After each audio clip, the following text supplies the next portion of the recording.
नमस्कार. मी सुनील गायकवाड आणि आपण पाहत आहात आवाज जनतेचा, गल्ली ते दिल्ली, जनतेच्या प्रश्नावर थेट आणि निर्भीड आवाज. सकाळी सकाळी गरम पोहे, वडापाव, भजी किंवा घरातील सुका खाऊ आपण सर्रास वर्तमानपत्राच्या कागदावर ठेवून खातो. पण जर तुम्ही असं करत असाल तर सावधान, कारण अन्न सुरक्षा कायद्यांचे उल्लंघन करणाऱ्यावर आता थेट फौजदारी स्वरूपाची कारवाई सुरू झाली आहे. आणि या कारवाईच्या केंद्रस्थानी आहे IAS अधिकारी तुकाराम मुंढे. होय, अन्न व औषध प्रशासन विभागाच्या म्हणजेच FDA आयुक्तपदी तुकाराम मुंढे यांची बदली झाली आहे. आणि त्यांनी पदभार स्वीकारताच नेहमीप्रमाणे आपले हटके धडाकेबाज शैलीत काम करायला सुरुवात केली आहे. मुंढे यांच्या एंट्रीने राज्यात नियम धाब्यावर बसवणाऱ्या खाद्यपदार्थ विक्रेत्यांचे आणि हॉटेल चालकांचे धावे दणाणले आहे. तुकाराम मुंढे यांची FDA मधील ही धडक मोहीम, जनतेच्या आरोग्यासाठी सुरू झालेली ही निर्णायक लढाई महाराष्ट्राच्या प्रशासकीय इतिहासात काही अधिकारी त्यांच्या पदामुळे नव्हे तर त्यांच्या कार्यपद्धतीमुळे ओळखले जातात. IAS अधिकारी तुकाराम मुंढे हे त्यापैकीच एक नाव. ज्या ज्या विभागात त्यांनी काम केले तेथे शिस्त, पारदर्शकता आणि नियमांची कठोर अंमलबजावणी हे त्यांच्या कामाचे वैशिष्ट्य राहिले आहे. आता अन्न व औषध प्रशासन विभागात कार्यभार स्वीकारल्यानंतर त्यांनी राज्यभर सुरू केलेल्या या कारवायांमुळे पुन्हा एकदा त्यांची चर्चा होत आहे. अन्न भेसळ,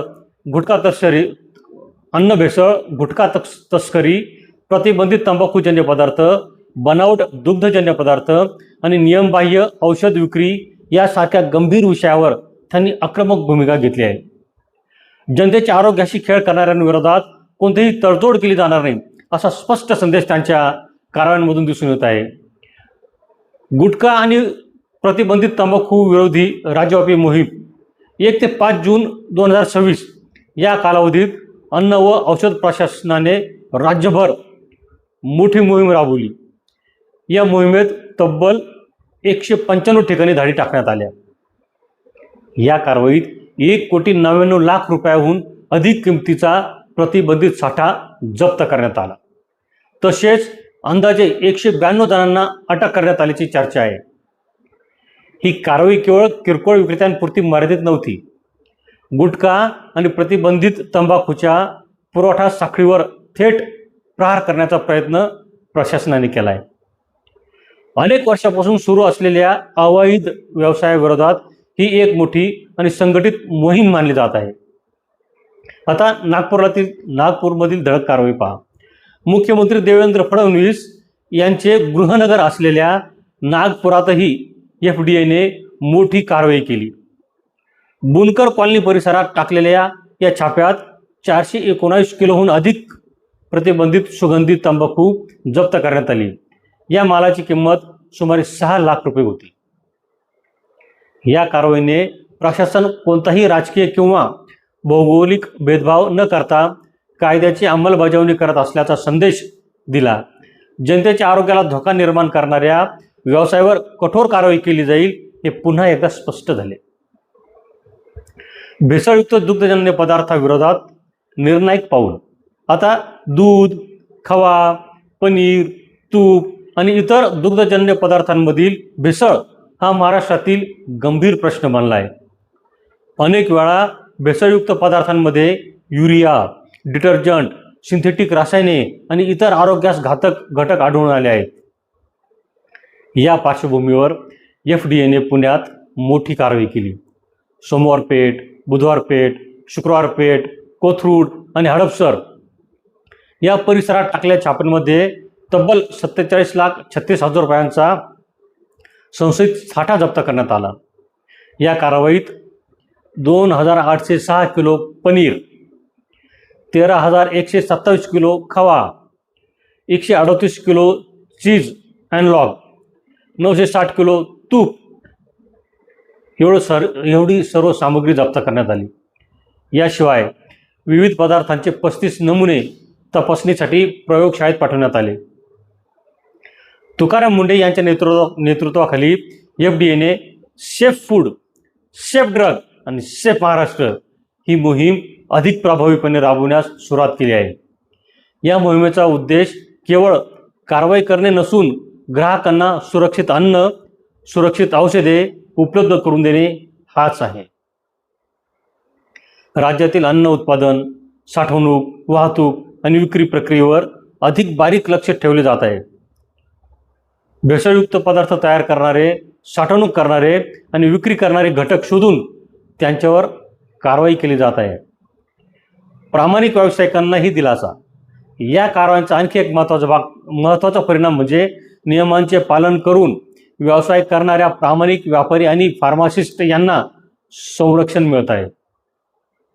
जे व्यापारी सर्व परवाने घेऊन, कर भरून आणि नियमांचे पालन करून व्यवसाय करतात त्यांना बेकायदेशीर व्यवसाय करणाऱ्यांमुळे अन्यायकारक स्पर्धेला सामोरे जावे लागते. FDAच्या कारवाईमुळे अशा प्रामाणिक व्यावसायिकांना दिलासा मिळण्याची अपेक्षा आहे. जनतेच्या आरोग्यासाठी कठोर प्रशासन. अन्न आणि औषधांमधील भेसळ हा केवळ आर्थिक गुन्हा नसून तो थेट जनतेच्या जीवाशी संबंधित विषय आहे. त्यामुळे अशा गुन्ह्यावर कठोर कारवाई करणे ही प्रशासनाची जबाबदारी आहे. तुकाराम मुंढे यांच्या नेतृत्वाखाली सुरू असलेल्या या मोहिमेमुळे FDA विभाग पुन्हा एकदा चर्चेत आला आहे. अनेक वर्ष दुर्लक्षित राहिलेल्या अन्न सुरक्षा आणि औषध नियंत्रण या विषयाकडे राज्याचे लक्ष वेधण्यात या कारवायांनी महत्त्वाची भूमिका बजावली आहे. गुटखा माफिया विरोधातील धाडी, नागपुरातील प्रतिबंधित तंबाखू जप्ती, पुण्यातील भेसळयुक्त दुग्धजन्य पदार्थांवरील कारवाई आणि राज्यव्यापी तपासणी मोहिमेमुळे FDA विभागाची कार्यक्षमता अधोरेखित झाली आहे. हॉटेल, बेकरी आणि रस्त्यावरील गाड्यांवर ग्राहकांच्या आरोग्याशी खेळणाऱ्यांविरुद्ध मुंडेंनी थेट युद्ध पुकारलंय. गेल्या काही दिवसात राज्याच्या विविध भागात FDA कडून अत्यंत गुप्तपणे आणि एकाच वेळी अनेक ठिकाणी छापे टाकण्यात आले आहेत. केवळ नोटीस देऊन न थांबता तुकाराम मुंढे यांच्या आदेशावरून नियमांचे उल्लंघन करणाऱ्या अनेक बड्या हॉटेल चालकांना आणि अन्न सुरक्षा कायद्याचा भंग करणाऱ्यांना थेट अटक करण्यात आली आहे. मुंडेंच्या या सिंघम स्टाईल कारवाईमुळे भेसळखोर आणि निष्काळजी विक्रेत्यांमध्ये मोठी घबराट पसरली आहे. मुंडेंच्या भीतीने राज्यातील 50% अधिक पानटपऱ्या सध्या बंद आहेत. औषध विक्री करणारे मेडिकल दुकाने आवरायला घेतली आहेत. त्या दुकानातील मुदत संपलेली औषधे हुडकून त्यांचा बंदोबस्त करण्यात या दुकानाचे मालक मग्न आहेत. वर्तमानपत्रात मिळणारे खाद्यपदार्थ हाही एक विषारी विळखा आहे. या गोष्टी आरोग्यासाठी अतिशय घातक आहेत. वर्तमानपत्र छापण्यासाठी जी शाई वापरली जाते ती टॉक्सिक इंक, त्यात लेड म्हणजे शिसे आणि मानवी शरीराला घातक असणारी रसायने असतात. मग गरम अन्न या कागदावर ठेवले की ती शाई अन्नात विरघळते आणि थेट कर्करोगाला आमंत्रण देते. ही रासायनिक शाई पोटात गेल्याने फुफ्फुसाचे आजार, पोटाचे तीव्र विकार आणि दीर्घकाळात कर्करोगासारखे जीवघेणे आजार असतात. हे आजार होतात. आता कायद्याचा बडगा पहा. अन्न सुरक्षा कायद्यानुसार म्हणजे FSSAI असे भेसळयुक्त अन्न देणे, मुदत संपलेली औषधे देणे हा अजामीनपात्र गुन्हा ठरू शकतो, ज्यामध्ये परवाना रद्द होण्याबरोबरच थेट तुरुंगवासाचीही तरतूद आहे. या कारवायांचा अंतिम उद्देश एकच आहे: महाराष्ट्रातील नागरिकांना सुरक्षित अन्न, सुरक्षित औषधे आणि सुरक्षित आरोग्य व्यवस्था उपलब्ध करून देणे. आज अनेक नागरिकांच्या मनात एक अपेक्षा अशी आहे की अशा प्रकारच्या धाडसी आणि सातत्यपूर्ण कारवाया भविष्यातही सुरू राहाव्यात आणि जनतेच्या आरोग्याशी खेळणाऱ्यांवर कायद्याचा कठोर धाक कायम राहावा. तुकाराम मुंढे यांच्या या धडक मोहिमेनंतर आता आवाज जनतेचा चॅनलतर्फे सर्व खाद्यपदार्थ विक्रेत्यांना कडक शब्दात सांगणे आहे की आता तरी सुधरा, नाहीतर जेलची हवा खावी लागेल. ग्राहकांना अन्न देताना वर्तमानपत्राचा वापर पूर्णपणे बंद करा. अन्न पॅकिंगसाठी फक्त बटर पेपर, अल्युमिनियम फाईल किंवा शासनाने मान्यता दिलेल्या दर्जेदार कागदाचाच वापर करा. आणि ग्राहकांनो, जर तुमच्या भागात कोणी अजूनही तुम्हाला वर्तमानपत्रात अन्न देत असेल तर त्याला थेट नकार द्या. कारण आयुक्त तुकाराम मुंढे तर त्यांचे काम करतच आहेत, पण आपल्या आरोग्यासाठी आपण स्वतःही जागरूक झाले पाहिजे.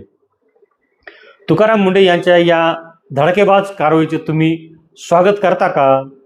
प्रशासनाचा हा हिसका योग्य आहे का? याविषयी आम्हाला खाली कमेंट करून नक्की सांगा. आणि अशाच रोखठोक आणि लोकहिताच्या बातम्यांसाठी आमच्या आवाज जनतेचा या यूट्यूब चॅनलला लाईक करा, शेअर करा आणि सबस्क्राईब करायला विसरू नका. धन्यवाद. पाहत रहा आवाज जनतेचा. नमस्कार.